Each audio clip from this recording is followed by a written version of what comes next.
얼었던 부동산 시장 녹을까? 지방 위주 규제 지역 핀셋 조정이라는 머니투데이 기사, 그리고 국제신문의 부산 조정 대상 지역 해제 여부 30일 결정, 두 개 기사 묶어서 말씀드릴게요.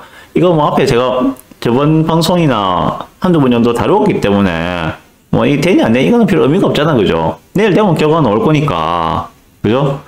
어디가 어떻게 풀리고 풀렸을 때 어떻게 될 것인가, 전 이걸 좀 말씀드리고 싶거든요. 제가 생각하는 풀렸을 때 어떻게 될 것인가, 거기에 대해서 좀 말씀드리고 싶어서 가져온 겁니다.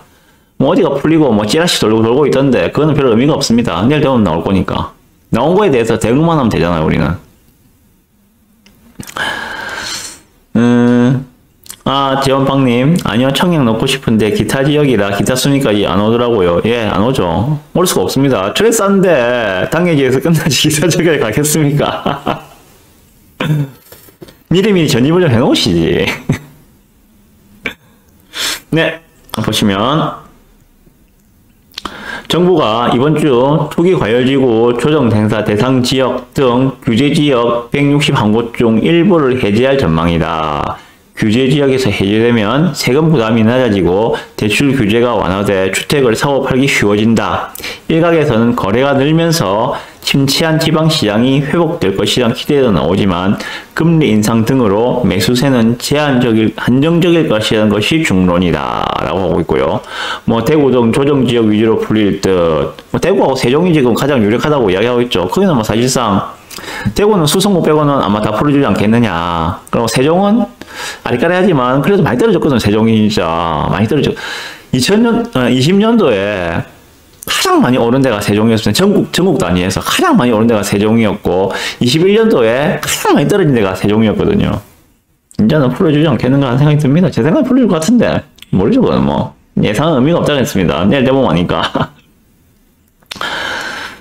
이번 주정심에서는 수도권 외에 지방을 중심으로 그리고 초기 과열지구보다는 조정 대상 지역이 일부 해제될 것이라는 관측이 우세하다. 해제 가능성이 높은 지역으로는 대구, 대전, 천안, 전남, 세종 등이 그렇네요. 전남이 어디입니까? 여순광이죠. 여수, 순천, 광양. 거기도 규제 지역입니다, 지금. 말도 안 돼, 진짜. 조정 대상 지역이 비규제 지역이 되면 세금, 대출, 청약 등의 규제가 큰 폭으로 완화된다. 라고 하고 있습니다. 좀 거래가 좀 활성화되지 않겠느냐. 왜? 취득하기가 쉬워지니까. 현재 내가 집을 하나 가지고 있어요. 그죠? 가지고 있는데, 조정 지역에 하나를 더 사게 돼, 더 사서 2주택자가 된다면은, 그때는 뭡니까? 취득세가 8%죠. 조정 지역에 취득을 하게 되면은, 내가 갖고 있는 게 비조정이든 조정이든 상관없이 조정에 플러스 한 개를 더하게 되면은 8%입니다. 물론 일시적 1가구 2주택 경우에는 2년 안에 있는 기존 주택을 팔고 한 거는 그거는 예외로 봐주는 거죠. 그거는 이번에 다 나온 거니까 알고 계시는 거니까 그건 예외로 하고, 그냥 나는 다주택자가 되고 싶어. 다주택자가 되고 싶어서 나는 한 개를 더 사고 싶어 라고 했을 때는 8%입니다. 그런데 조정이 풀리게 되면은 1에서 3%가 되는 거죠. 1이란 거는 6억, 3이란 거는 3%란 거는 9억. 그 사이에서 취득세가 왔다 갔다 합니다. 차이가 크죠, 그러면은. 비조정 지역에 대부분 다 6억 언더라 보면은 아마 1억일 거예요. 1%일 겁니다. 1% 취득세가 1%일 건데, 이거 갖다가 8% 내면은 너무 비싸잖아요. 그러니까 못 들어오는 거지. 근데 풀어주면은 이제 쉽게 취득세가 장벽이 많이 낮아지기 때문에 매매가 좀 용이할 수 있다. 그런 효과를 기대하고 있는 겁니다. 여기 표도 있는데 이것도 좋더라고 보니까요. 조정에서 비규제 지역으로 바뀌면 어떻게 되느냐 하면은 이런 것들이 있습니다. 일단 양도세, 비과세 부분에서 조정 대상 지역은 2년 보유, 2년 거주. 아까 에코델타 센터포인트는 말씀드렸죠, 그죠? 조정 대상 지역이니까는 2년 보유, 2년 거주를 해야지만이 양도세, 비과세를 해주는데, 비규제에서는 2년 보유만 해도 된다는 이야기고, LTV도 지금 대출 규제 갖다가 처분 조건으로 1주택자는 처분 조건으로 50%를 해주는데, 비규제로 바뀌면은 그런 거 없이 70% 해줍니다. 그 다음에 취득세도 말씀드린 대로 8%가 아니고 1에서 3%로 줄어들고요. 보유세 종부세 만약에 해당한다면은 그 부분도 반으로 줄어들죠. 보유세도 훨씬 줄어들게 됩니다. 그러면은 뭐 훨씬 더 유리하다 이런 이야기입니다. 뭐 이거는 뭐 대부분 다 아시는 내용이고, 다음에 자 부산은 그러면 어떻게 될 것인가? 내일 30일 오전에 주정심이 열린다고 합니다. 주거정책심의위원회가 열린다고 합니다. 그러면 내일 오후 되면 이제 보도자료 해가지고 발표가 나오겠죠. 자, 그러면 부산은 어떻게 될 것인가? 궁금하시죠? 그래서 제가 또 준비를 했습니다. 자, 잘 보이시나 모르겠는데 부산에 조정지역 지정 해제 히스토리가 있습니다. 이게 제가 한번 만들어 봤거든요. 지금 부산이 조정지역 이번에 그 걸린 게 정확하게는 2020년에 걸렸는데 2020년에 걸린 게 처음이 아닙니다. 그 이전에도 걸렸었거든요. 자, 그러면 일단 히스토리를 보고 제가 그 당시에 집값이 어떻게 움직였는지 그래프를 보고 말씀을 드릴게요. 자, 2016년도 11월 3일에 해운대, 수영, 동래, 연제, 남구가 조정지역으로 묶입니다. 2016년도 11월 달에.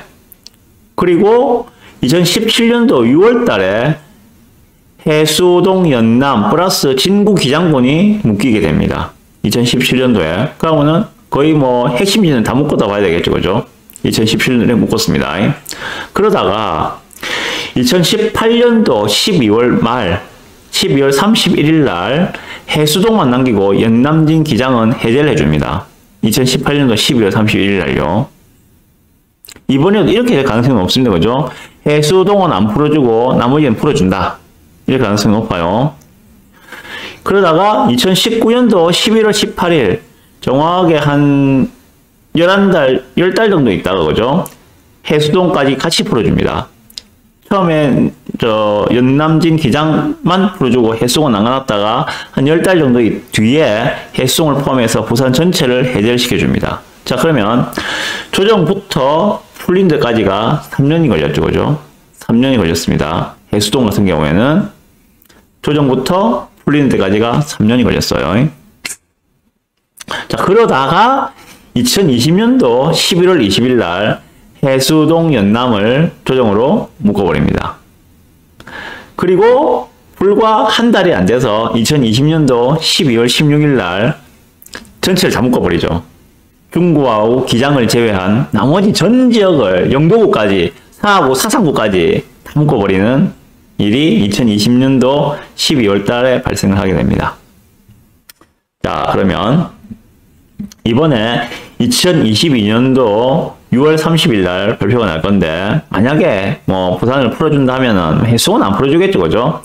아니면 뭐 해수동 연남을 안 풀어주고 나머지를 뭐 풀어줄 수도 있겠습니다만은 하여간에 핵심 급지는 안 풀어줄 가능성이 높다고 보고, 나머지 그러면은 제가 저번에 말씀드렸지만 사자부터인데 뭐 사상구, 사하구 이쪽으로 다 풀어준다고 했을 때 어떤 현상이 발생할 건가는 이전에 해수동 남가놓고 나머지 풀어준 이후에 어떻게 되는지를 보면은 답이 안 나올까요? 자, 그러면 보시죠. 지금 기억하십시오. 2018년도 12월 31일 날 해수동만 남겨주고 풀어줬습니다. 그리고 2019년도 11월 달에 해수동 포함해서 전체를 풀어줬습니다. 그러면 2019년도 1월 달부터 2019년도 11월까지 집값이 어떻게 움직였는지, 부산 집값이 어떻게 움직였는지를 보시면은 답이 나오겠죠.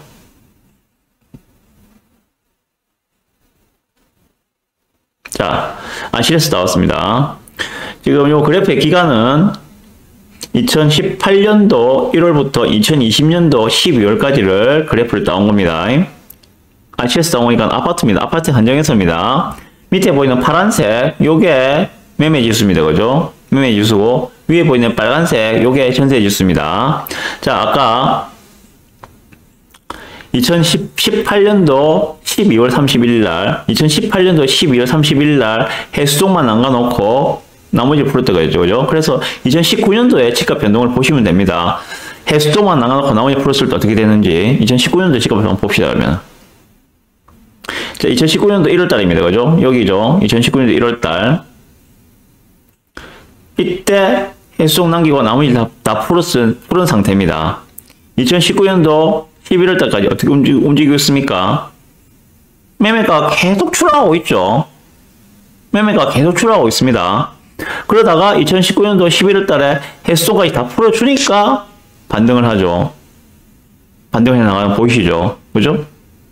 자, 이 효과입니다. 이 효과. 이전의 경험으로 볼 때는 핵심지를 남겨놓고 나머지를 푼다고 하더라도 크게 가격에는 변동이 없었다. 그냥 계속 하라 하더라. 언제까지? 입주 물량이 소진될 때까지. 저 당시가 입주 물량 과다 구간이었거든요. 부산이 2019년도까지가 입주 물량 과다 구간이었어요. 17, 18, 19 해가지고 입주 물량이 더 어마어마했었거든요. 그 구간을 지나면서 입주 물량 해소될 때까지는 계속 쌓여 있더라. 계속 하락을 하더라 하는 걸 알 수가 있죠. 그럼 만약에 이번에 지금 2022년도 6월 30일 날 뭐 해수동 연남 빼고 나머지를 다 해제해준다 라고 해도 적어도 레이크 카운티 입주장까지는 크게 반등할 모멘텀이 없지 않겠는가 하는 게 제 생각입니다. 이 말씀을 드리기 위해서 이걸 가져왔습니다. 자, 그러면 이거 더불어서 또 말씀드릴 게 뭔가 하면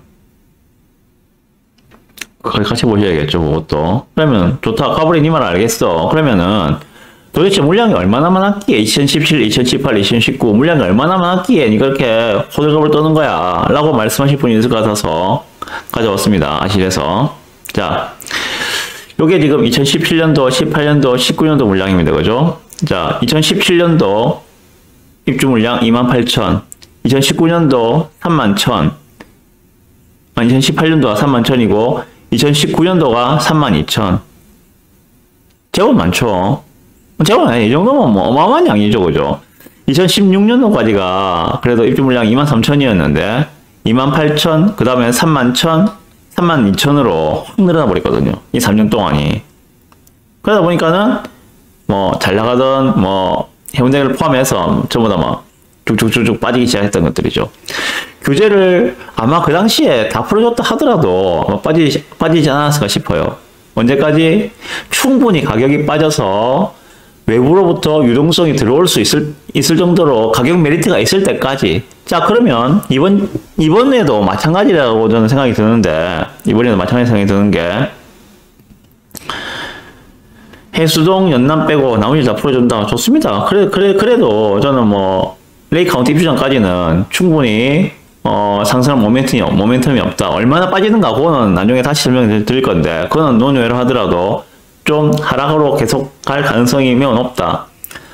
그리고 뭐 어느 시점이 되면 이제 해수동 연남까지 다 풀어주겠죠. 뭐 그게 올해 말이 될지 아니면 내년이 될지 그건 알 수가 없습니다만은 어느 시점에는 다 풀어주겠죠. 그럴 때까지 충분히 뭐 가격은 어느 정도 조정을 받을 것이고, 그 사이에 서울은 충분히 또 올라가 있을 거예요. 왜? 서울은 입주 물량이 없으니까. 저는 거기에 배팅하는 사람입니다. 서울은 충분히 올라갈 가능성이 높은 구간이고, 부산은 입주 물량 때문에 충분히 하락할 가능성이 높은 구간이다 라고 보고 있고요. 적어도 내년까지를. 자, 그랬을 때 서울과 부산의 이제 갭 차이가 제법 많이 나, 이제. 그래서 누가 봐도, 부산이 왜 이래 싸? 지금 흡사 우리가 대구를 보는 것처럼, 대구 지금 장난 아니게 떨어지고 있거든요. 대구가 왜 이렇게 싸? 전부 다 지금 전국의 투자자들이 대구를 보고 있습니다. 언제 진입할 건가? 근데 못 들어가고 있죠, 겁이 나서. 내년에 더 많은 입주 물량이 있거든요. 23년도에 더 많거든요, 입주 물량. 정말 역대급으로 쌓여 있거든요. 그럼 못 들어가거든요, 겁이 나서. 물론 뭐 진짜 야수의 심령을 가지신 분들은 지금 들어가신 분들 있다 하던데 저는 못 들어가고, 마찬가지로 부산도 서울에서 볼 때 그런 순간이 올 수가 있다는 거예요. 부산 충분히 조정받았어, 가격적으로. 서울에 대비해서 너무 싸 보여. 이때 유동성이 밀려 들어오고 그때부터 상승으로 턴에 올라갈 거다. 마치 이렇게 되는 것처럼. 그 말씀을 드리고 싶습니다. 그래서 결론적으로 뭐 부산이 조정 지역이 풀리니 안 풀리니 뭐 중요한 이야기입니다. 그죠? 그 유동성이 좀 더 들어올 수 있는 틀들을 그 문을 갖다서 열어놓을 수 있는 부분이니까, 취득세 부분도 있고 대출 부분도 있고 충분히 유동성이 들어올 수 있는 그러한 그 정치는 됩니다. 그죠? 그것만으로 판단하지 마시라는 말씀을 드리고 싶고요. 충분히 가격적인 메리트가 있어서 더 외부에서 유동성에 들어올 수 있는 그러한 가격 메리트가 있는 시점까지는 기간 조정이 좀 더 필요하다. 그러기 위해서는 서울이 좀 더 올라갈 것 같다. 그래 해야지 부산과 갭이 더 벌어질 것이다. 이 말씀을 드리고 싶습니다.